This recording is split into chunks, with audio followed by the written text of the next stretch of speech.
Hello guys, welcome to exam prep with Abhi. आज हम लोग पढ़ने वाले हैं creative method and approach for innovation management. तो क्या क्या मेथड होती है, अप्रोच होती है इनोवेशन मैनेजमेंट के लिए, वो देखेंगे। तो देखते हैं क्या होता है ये।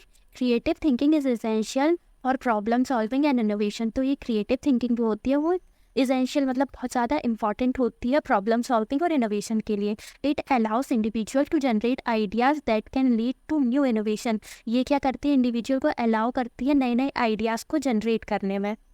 Many renowned thinkers and entrepreneurs such as Marie Curie, Steve Jobs, Nikola Tesla and Ada Lovelace were known for their creative thinking and unconventional ideas। तो ये कुछ लोग हैं जिनको इनकी creative thinking और unconventional ideas के लिए जाना जाता है।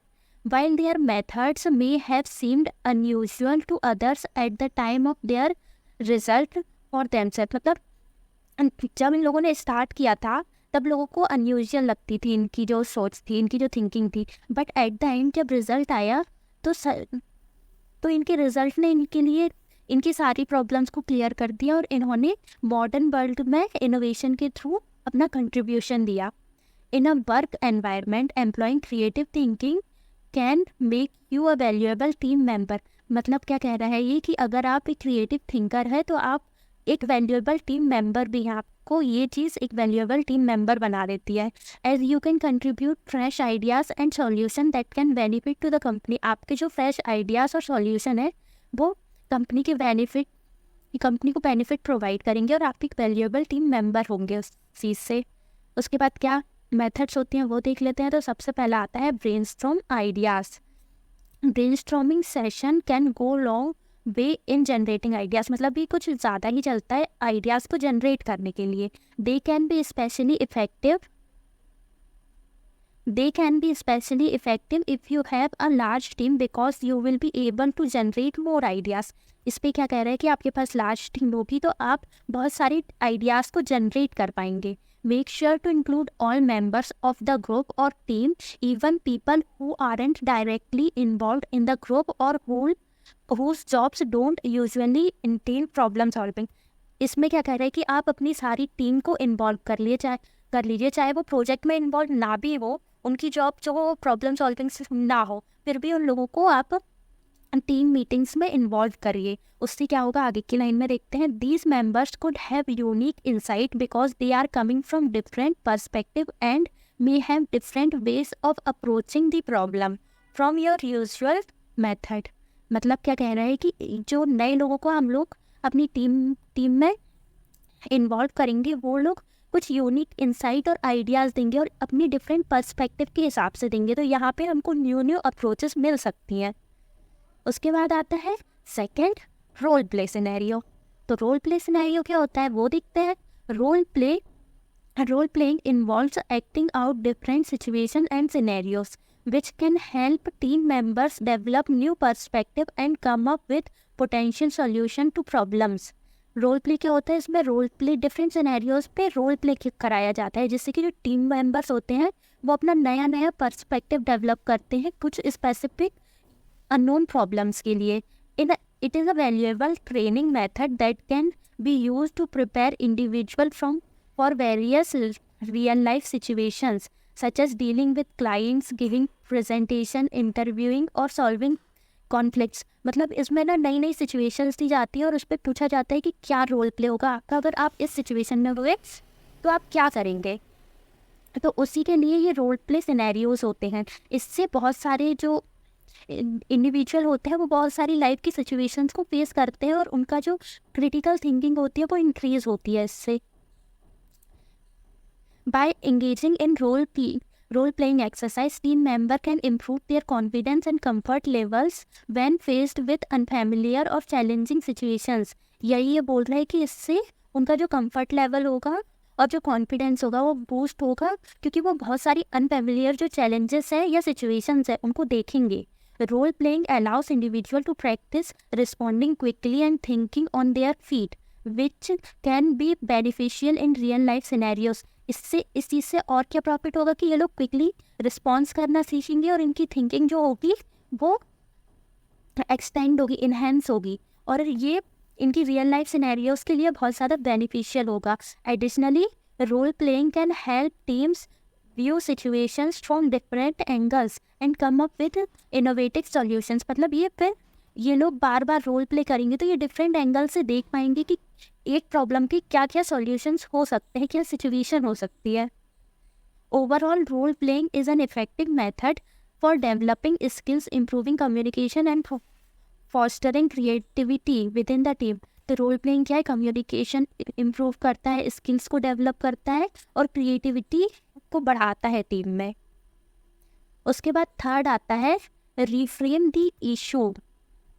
Reframing a problem involves presenting it in a new way to open up different possibilities or how it can be understood and addressed। मतलब इसमें क्या हो रहा है, प्रॉब्लम को रिफ्रेम किया जा रहा है और इसको प्रेजेंट किया जा रहा है, मतलब अलग अलग तरीके से प्रेजेंट किया जा रहा है, जिससे कि इसकी डिफरेंट जो पॉसिबिलिटीज़ होती है उसको देखे और समझे कि कैसे हो रहा है और उसका सॉल्यूशन कैसे एड्रेस किया जाएगा वही होगा। उस हिसाब से इसको रिफ्रेम किया जाता है। By considering alternative meanings, context and perspective, you can gain new insight and discover innovative solution।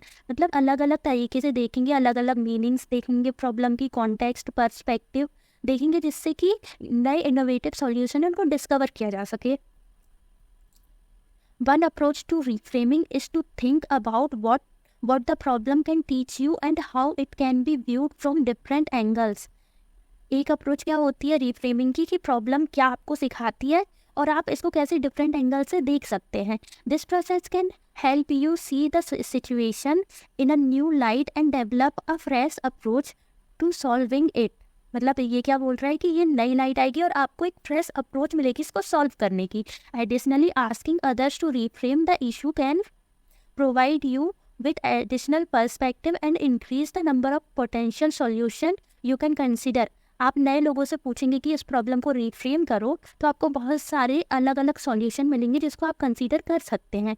Overall reframing allows you to explore new ways of thinking about a problem leading to the insight and creative solution. मतलब इन सब चीज़ों से आपका जो problem होगी उसके बारे में आप अलग अलग चीज़ें अलग अलग पर्सपेक्टिव से देख पाएंगे और इससे आपकी जो क्रिएटिविटी होगी सॉल्यूशंस के थ्रू वो इंक्रीज होगी। फोर्थ क्या होता है, make the most of creative flow. When you are fully immersed in a project and deeply engaged in an activity that brings you pleasure, you may enter a state of creative flow। इसमें क्या बोल रहा है कि अगर आप किसी activity या किसी प्रोजेक्ट में बहुत ज़्यादा एंगेज हो जाओगे तो आपको फिर उस एक्टिविटी को करने में अच्छा लगेगा और आप एक क्रिएटिव फ्लो में चले जाएंगे। In this state you become so absorbed that you are not easily distracted by other things. मतलब आप अलग चीज़ों से फिर ईजिली डिस्ट्रैक्ट नहीं होगे। Creative flow is associated with strong creative performance often leading to the generation of some of your best ideas. इसमें क्या बोल रहा है कि क्रिएटिव जो फ्लो होगा वो स्ट्रॉन्ग क्रिएटिव परफॉर्मेंस, आप जब एक क्रिएटिव फ्लो में चलेंगे तो आपका जो परफॉर्मेंस होगा वो स्ट्रॉन्ग होगा और बहुत ज़्यादा अच्छा होगा। इससे आपके बहुत सारे न्यू आइडियाज़ जनरेट होंगे। While you can't force yourself into a state of flow, you can create conditions that increase the likelihood of experiencing। यहाँ पे आप अपने आप को फोर्स नहीं कर रहे होगे, बस आप कुछ कंडीशंस को क्रिएट कर लोगे और उसी चीज़ को एक्सपीरियंस करोगे। Being passionate about a project in a way to increase your chances of entering a state of flow। अगर आप किसी प्रोजेक्ट के लिए बहुत ज़्यादा एक्साइटेड हैं तो आप एक क्रिएटिव फ्लो में स्टेट ऑफ फ्लो में जा सकते हैं। Creative people often value the insight and ideas that emerge during this state as they can represent some of their best work. मतलब इससे क्या हो रहा है कि ये अपने बेस्ट वर्क को रिप्रेजेंट कर पा रहे हैं। Overall making the most of creative flow can be an important part of the creative process allowing you to produce your most innovative ideas। तो इसमें यही बोला गया है कि क्रिएटिव जो फ्लो होता है उससे आप बहुत अच्छी क्रिएटिव इनोवेटिव आइडियाज़ को प्रेजेंट कर पाते हैं, प्रोड्यूस कर पाते हैं। फिर क्या है, stay open minded and flexible. Staying open minded and flexible is a crucial for fostering creativity and innovation. तो ये बहुत ज़्यादा क्रूशियल इंपॉर्टेंट होता है किसके लिए, क्रिएटिविटी के लिए और इनोवेशन के लिए। Creative individuals tend to see possibilities where others see limitation, allowing them to think outside the box and develop innovative solutions. तो इसमें क्या बोल रहा है कि इन लोगों को आउट ऑफ द बॉक्स देखना पड़ता है और जो सॉल्यूशन होते हैं, इनोवेटिव सॉल्यूशन होते हैं, उनको आउट ऑफ द बॉक्स जाके निकालना पड़ता है जो सॉल्यूशंस होते हैं उनको. By being open to ideas that extend beyond familiar parameters and appreciating the perspective of others, you can enhance your creative process and skills. इसमें क्या बोल रहा है कि आप जो आप फैमिलियर पैरामीटर्स होते हैं उनसे आगे निकल के जो पर्सपेक्टिव देखते हैं आप दूसरे लोगों का, वो आपको क्रिएटिव प्रोसेस और स्किल्स को इन्हेंस करने में हेल्प करता है. Being open-minded means not limiting yourself to what the rules allow and instead embracing creative problem solving to explore virtually limitless possibilities. तो इसमें क्या होता है कि हमें ओपन माइंडेड रहना होता है. इससे जो हम लिमिट करके रखते हैं अपने आप को, उसके आगे जाके भी बहुत सारी प्रॉब्लम्स होती हैं जिनके क्रिएटिव सॉल्यूशंस निकल सकते हैं. This approach can lead to novel and unconventional ideas that can drive innovation and creative in your work. मतलब आप अपने वर्क में क्रिएटिविटी ला सकते हैं, क्रिएटिविटी और इनोवेशन ला सकते हैं. Keep your ego out of it. इसमें क्या बोल रहा है देखते हैं.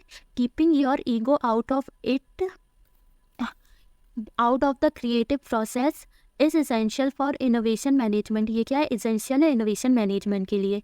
Setbacks and failures are inevitable but how you respond to them can make all the difference. मतलब आप किसी भी फेलियर को कैसे रिस्पॉन्स कर रहे हो वो आपको डिफरेंट बनाता है.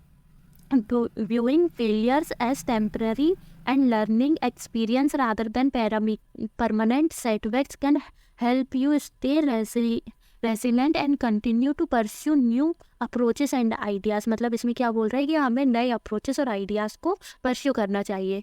Bye keeping your ego in check you can maintain an open mind, be receptive to feedback and new ideas and remain focused on achieving your goals. तो क्या बोल रहा है कि आपको फीडबैक्स और जो अपने माइंड को ओपन करके रखना है और जो फीडबैक मिल रहे हैं, आइडियाज़ मिल रहे हैं, उसको लेना है और साथ साथ अपने जो गोल्स हैं उनको भी अचीव करना है. This approach can lead to more innovative thinking and ultimately greater. ठीक है, इससे क्या हो, इससे आपकी थिंकिंग बहुत ही ज़्यादा अच्छी हो जाएगी, मोर इनोवेटिव थिंकिंग हो जाएगी और अल्टीमेटली बढ़ जाएगी, उसकी थिंकिंग जो है वो ग्रेट हो जाएगी. That's all for the topic. मिलते हैं नेक्स्ट वीडियो में. Like, share and subscribe.